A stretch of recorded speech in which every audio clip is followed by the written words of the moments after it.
오늘 우리에게 주신 하나님의 말씀은 시편 87편입니다. 제가 가지고 있는 구약성경 페이지 866면에 있습니다. 시편 87편 1절부터 7절 말씀을 우리 함께 합독하겠습니다. 시편 87편입니다. 찾으신 줄로 알고 함께 읽겠습니다. 그의 터전이 성산에 있으며 여호와께서 야곱의 모든 거처보다 시온의 문들을 사랑하시는도다. 하나님의 성이여 너를 가리켜 영광스럽다 말하는도다. 나는 라합과 바벨론이 나를 아는 자 중에 있다 말하리라. 보라, 블레셋과 두로와 구스여 이것들도 거기서 났다 하리로다. 시온에 대하여 말하기를 이 사람 저 사람이 거기서 났다고 말하리니 지존자가 친히 시온을 세우리라 하는도다. 여호와께서 민족들을 등록하실 때에는 그 수를 세시며 이 사람이 거기서 났다 하시리로다. 노래하는 자와 뛰어노는 자들이 말하기를 나의 모든 근원이 내게 있다 하리로다. 아멘. 하나님의 열심이라는 제목으로 오늘 본문으로 말씀을 나누겠습니다. 오늘 저희가 읽은 시편의 맨 위에 표제를 보시면 제목이 어떻게 되어 있습니까? 고라 자손의 시, 곧 노래 이렇게 되어 있는 것을 보실 수 있으실 거예요. 이것은 원래 예전에 예배 때 곡조를 붙여서 불렀던 찬양시였던 것입니다. 고라 자손은요, 원래 레위 지파로 성전에서 봉사하던 사람들이었어요. 그런데 이 고라가 모세를 반역하는 사건이 있었습니다. 예전에 저희가 민수기를 살펴볼 때도 같이 보았는데요. 그래서 이 고라의 자손들은 그 사건을 기억하고 있기 때문에 더욱더 이 간절한 마음으로 성전을 사랑하는 그 마음을 담아서 이런 시편들을 남겼다고 합니다. 요즘 우리가 주일 예배에서 하나님의 일꾼의 품격이라는 시리즈로 설교를 듣고 있는데요. 지난주에 일치된 삶이라는 그 설교를 들으면서 제 마음에 가장 깊이 이렇게 남는 말씀이 있었어요. 제가 그때 이 시편 87편을 계속 묵상하고 있던 때라서 설교를 들으면서 하나님의 일꾼에게 필요한 것은 하나님의 열심이다라는 그 목사님의 말씀이 굉장히 깊이 많이 와닿았습니다. 그래서 하나님의 열심이 무엇이고 이 하나님의 열심에 대한 것이 지금 이 시편 87편과 연결이 잘 되어 있는 것 같아서 오늘 제목으로 삼게 되었어요. 제가 지난 주일날 고린도 후서 말씀 속에서 사도 바울이 이렇게 말했잖아요. 내가 하나님의 열심으로 너희를 위하여 열심을 낸다. 그렇게 사도 바울은 말하였습니다. 단순히 우리가 우리의 열심으로 하는 것이 아니라 하나님의 열심을 가져야 한다라고 저희가 들었죠. 설교 중에 이사야서를 말씀을 하셨는데 이사야서 9장 7절에 이런 말씀이 있었어요. 만군의 여호와의 열심이 이를 이루시리라. 하나님의 열심은 반드시 하나님의 뜻을 이루십니다. 그러니까 우리가 하나님의 열심으로 살아갈 때 또 우리의 삶도 반드시 하나님의 뜻 가운데 열매를 맺게 될 줄로 믿습니다. 그런 의미에서 오늘 저희가 나눈 이 시편 87편은요, 단순히 찬양이 아니라 바로 그 하나님의 열심을 노래하는 시편이라고 저는 깨닫게 되었습니다. 오늘 본문 1절을 함께 보시겠습니다. 그의 터전이 성산에 있으며 그랬어요. 성산, 바로 시온산을 말합니다.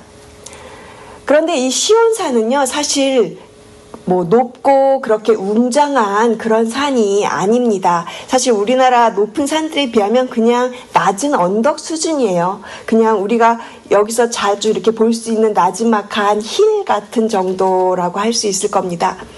그런데 왜 특별히 성경에서는 이 시온산을 그렇게 특별하게 이야기하고 있는 것일까요? 대단한 것도 아니고 거창해 보이는 것도 아닌데 이 시온산이 특별한 이유는 하나님께서 그곳에 당신의 영광을 두셨기 때문입니다. 여러분, 여기서 우리가 생각해 볼 수 있는 것은요, 하나님께서 우리를 왜 하나님의 자녀로 삼아 주셨을까? 우리가 대단해서, 우리가 뭔가 그렇게 잘나서가 아니라는 것입니다. 하나님의 그 구원의 선물은 우리에게 그냥 무조건적으로 그렇게 선물처럼 은혜로 주어진 것이죠. 우리가 하나님의 자녀이기 때문에, 하나님 우리를 그렇게 자녀로 우리를 부르셨기 때문에, 우리가 하나님의 그 부르심 때문에, 하나님의 그 의로움 때문에 우리가 그렇게 의로움을 덧입게 된 것이죠. 하나님이 함께 하시기 때문에 그렇게 우리의 존재가 빛날 수 있게 된 것입니다. 2절도 한번 보십시오. 여호와께서 야곱의 모든 거처보다 시온의 문들을 사랑하시는도다 그랬어요. 하나님께서 세상에 어떤 화려한 것보다, 어떤 이렇게 좋은 것보다 하나님이 택하신 그 백성들을요, 가장 사랑하시고 또 소중하게 여기신다, 이런 뜻이에요. 이 말씀이 오늘 저희에게 어떤 도전을 주시는 줄 아십니까? 바로 우리도 세상의 어떤 화려함이나 성공을 쫓기보다는 그 영광스러운 하나님과의 관계를 위해서 우리가 힘써야 한다라는 것이죠. 하나님께서 우리 안에 거하실 때 비로소 우리가 그 하나님의 그 영광스러움을 인해서 더욱더 그 하나님을 닮아가고, 그리고 하나님 안에서, 예수 그리스도 안에서 영광스러운 존재로 되어져 간다라는 것입니다. 그래서 우리는 세상의 어떤 스펙이나 조건이 아니라 하나님과의 관계 속에서 이러한 그 영광스러움, 그리고 하나님의 이 존귀함을 누려야 되는 것이죠. 하나님의 택하신 백성으로 살아간다는 것, 이것이 바로 진정한 영광의 길이라는 것을 말하고 있습니다. 계속해서 3절에서 보시면 이 시편 기자가요, 시온성을 향해서 영광스럽다 이렇게 표현을 하고 있어요. 원래 이 영광이라는 것은 하나님의 것입니다. 하나님께만 붙일 수 있는 표현이에요. 그런데 하나님께서요, 당신의 이름을 두신 이 시온성을 영광스럽다라고 지금 선언을 하고 계세요. 그곳에서 예배하는 사람들을요, 하나님께서 영광스럽다 이렇게 보고 계시는 거예요. 그러니까 예배하는 사람들을 향해서 하나님께서는요, 그 하나님의 영광을 덧입혀 주신다라는 것입니다. 그래서 예배는요, 우리의 모든 존재가 하나님의 영광으로 덧입혀지는 시간이라고 할 수 있습니다.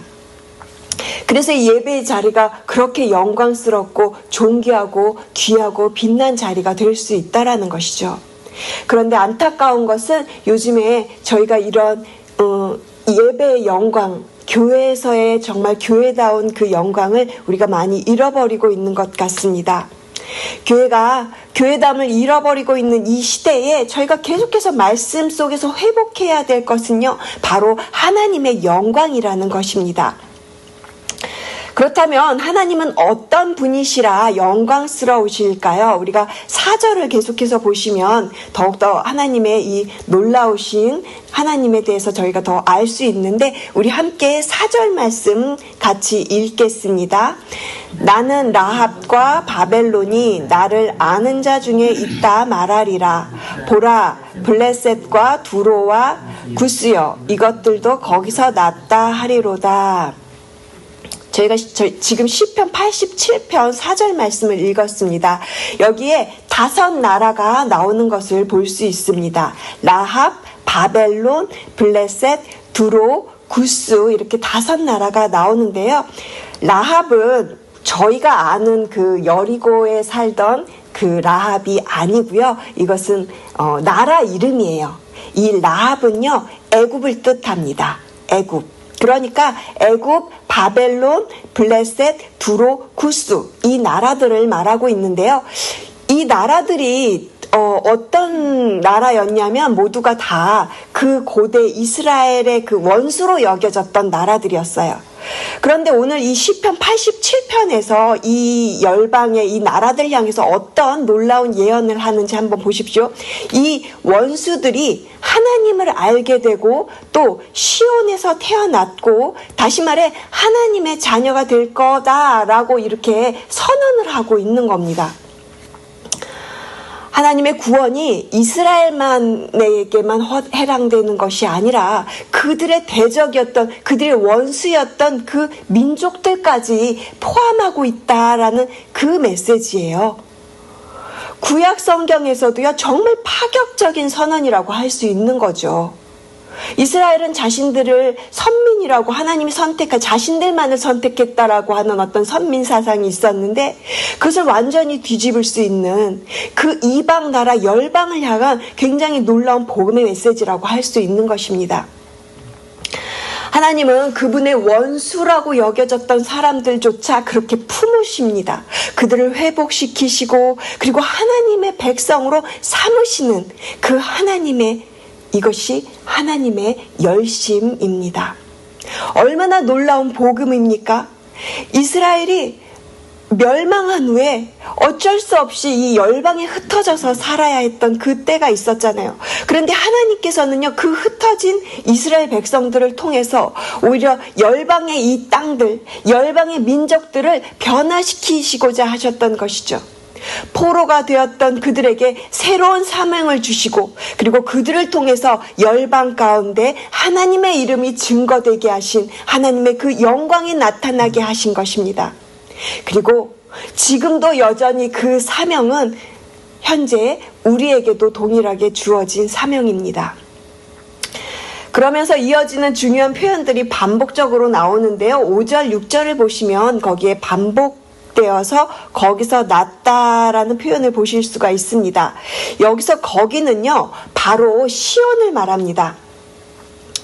이 표현은 아까 그 말씀드렸던 그 5나라 이 열방의 민족들이요, 시온에서 태어났다라는 의미로 쓰여졌고요. 그리고 그들이 하나님 나라의 시민권을 가졌다라는 뜻도 가지고 있습니다.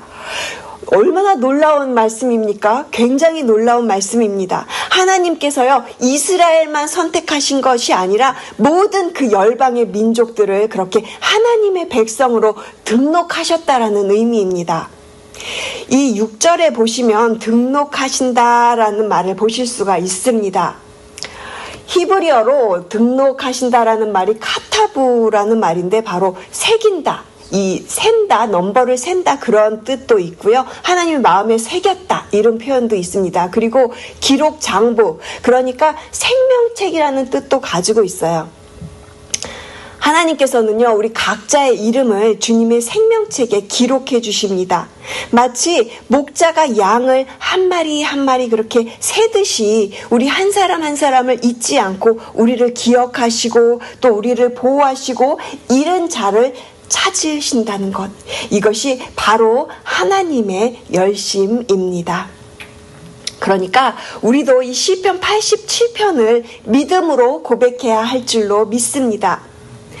나도 거기에서 났습니다. 나도 하나님의 백성입니다.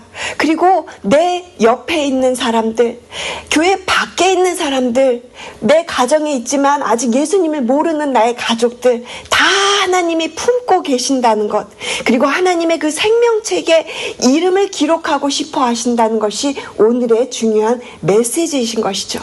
이것이 하나님의 열심입니다. 그래서 시편 87편은요, 하나님의 열심을 이렇게 찬양하는 시입니다. 그리고 이 마지막 7절 말씀을요, 그렇게 하나님의 열심을 찬양하고 있어요.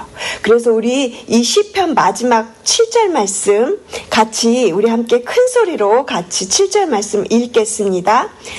노래하는 자와 뛰어노는 자들이 말하기를 나의 모든 근원이 내게 있다 하리로다. 아멘. 여기서 말하는 노래하는 자, 그리고 뛰어노는 자는 찬양하며 춤추는 사람들, 피리 부는 사람들을 말합니다. 이들이 누구냐면 하나님께서 이름을 등록하신 사람들, 그리고 구원받은 하나님의 백성들이 지금 구원받아서 그 기뻐서 감격해서 그렇게 노래하고 뛰어놀고 춤추고 있는 거예요. 그들은 자신의 근원이 예루살렘에 있다라고 그렇게 고백하면서 자신들의 하나님의 백성인 것을 지금 노래하고 있는 겁니다.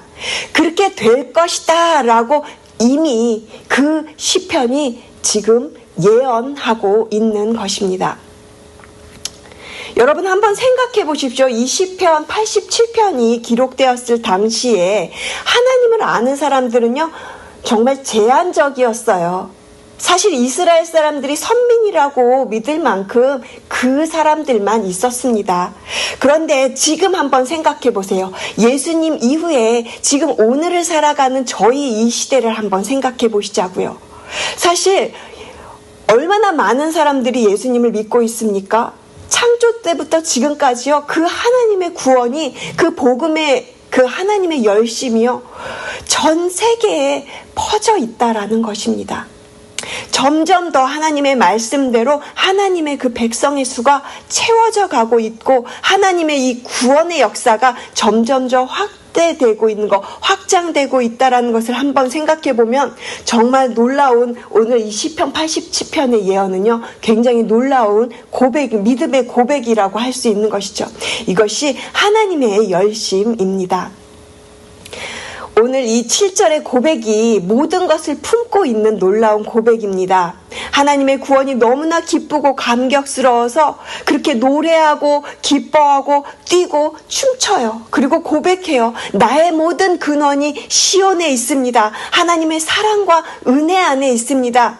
이러한 고백이 우리 모두의 고백이 되었으면 좋겠습니다. 저는 설교를 준비하면서 하나의 그 찬양이 생각이 났습니다. 하나님의 열심이라는 찬양이 있었어요. 굉장히 영혼들을 사랑하는 정말 따끈따끈한 자매님이 저에게 최근에 이 하나님의 열심이라는 찬양을 들어보라고 이렇게 보내주셔서 듣게 되었는데, 그 가사가 오늘 이 설교와 너무 잘 이렇게 맞아서 제가 노래를 해드리면 좋겠지만 자신이 없어서 제가 이 찬양의 가사를 읽어드리겠습니다. 다는 읽어드리지 못하고 중간중간 조금씩 읽어드릴게요. 조금 느린 듯해도 기다려주겠니? 조금 더딘 듯해도 믿어줄 수 있니? 네가 가는 그 길 절대 헛되지 않으니까 나와 함께 가자. 우리를 향한 하나님의 마음이 바로 이런 게 아닐까요? 때로는 느리고 걸음이 더딘 것처럼 보여져도요, 그리고 하나님은 우리를 여전히 기다리면서 그렇게 함께 가자고 하십니다. 우리가 보이지 않는 앞날 속에서 그렇게 믿음으로 나아갈 때 하나님은 우리의 그 걸음을 기억하시고 그리고 결코 헛되지 않게 하신다라는 거예요. 또 이런 가사도 있었어요. 너의 눈물의 기도 잊지 않고 있으니 나의 열심으로 이루리라. 그렇습니다. 하나님의 구원은 우리의 열심이 아니라 하나님의 열심으로 이루어 가십니다. 하나님의 열심은 우리 한 사람 한 사람의 이름을 새기고 지키시고 그렇게 다시 불러주시는 구원의 열심이십니다. 그러므로 우리는 이 구원의 이 은혜를 힘입어서 길 잃은 영혼들을 향해서 우리가 먼저 손을 내밀 수 있는 것이죠. 하나님의 이 구원 열심은 나만이 아니라 하나님은 지금도 여전히 그들을 품고 기다리고 계시는 하나님의 열심입니다. 끝으로 이 하나님의 열심이라는 찬양의 마지막에 이런 고백을 하고 있어요. 너에게 그 땅을 부탁한다. 너에게 그 땅을 부탁한다. 하나님께서 자신의 열심으로 이루신 이 구원의 역사를 이제는 우리에게 맡겨주신다. 이런 의미겠죠. 이 땅은 단순히 어떤 장소적인 의미가 아니라 하나님의 품으로 돌아와야 될 모든 이 열방의 민족들을 의미합니다. 얼마나 감격스럽고 얼마나 영광스러운 사명입니까? 하나님의 열심은 창조부터 지금까지, 그리고 지금 이 순간에도 우리를 통해서 계속해서 전해지고 또 전해지고 있는 하나님의 능력입니다. 이것이 바로 하나님의 열심입니다. 저희 교회에서 다가오는 7월과 8월 계속해서 저희가 준비하고 있는 것들이 있습니다. 우리 교회가 선교적인 공동체로 한 걸음 더 나아가기 위한 준비입니다. 초등부에서는 여름 성경학교를 위해서 계속해서 준비하고 복음을 증거하려고 하고요. 또 우리 중고등부에서는 멕시코로 선교를 가기 위해서 계속해서 지금 준비하고 있습니다. 그리고 대학부에서는 베트남으로 선교를 가기 위해서 또 이제 준비하고 있는데요. 이런 우리 교회의 다음 세대들의 이 걸음 하나하나가요, 다 하나님의 열심에서 비롯된 열심인 줄로 저는 믿습니다. 그러면서 제가 한 가지 이렇게 생각을 하면서 고민을 하게 됐어요. 그렇다면 우리 어른들은 어떤 걸음으로 하나님의 이 열심을 조금이라도 한 걸음 이렇게 따라가면서 우리가 같이 이 걸음을 살아갈 수 있을까?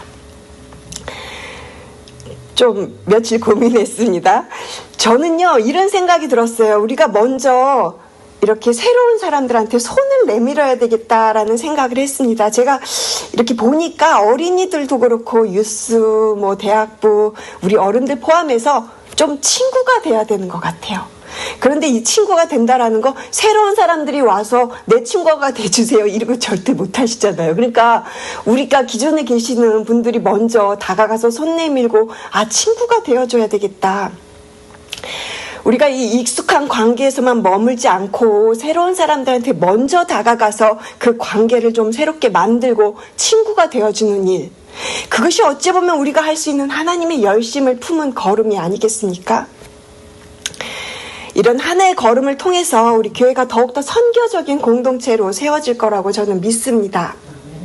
그래서 이 하나님의 열심을 같이 이루어가는 우리 아름다운 선교적인 공동체, 하나님의 열심을 품은 OC 새누리교회가 되기를 주님의 이름으로 축복을 드립니다.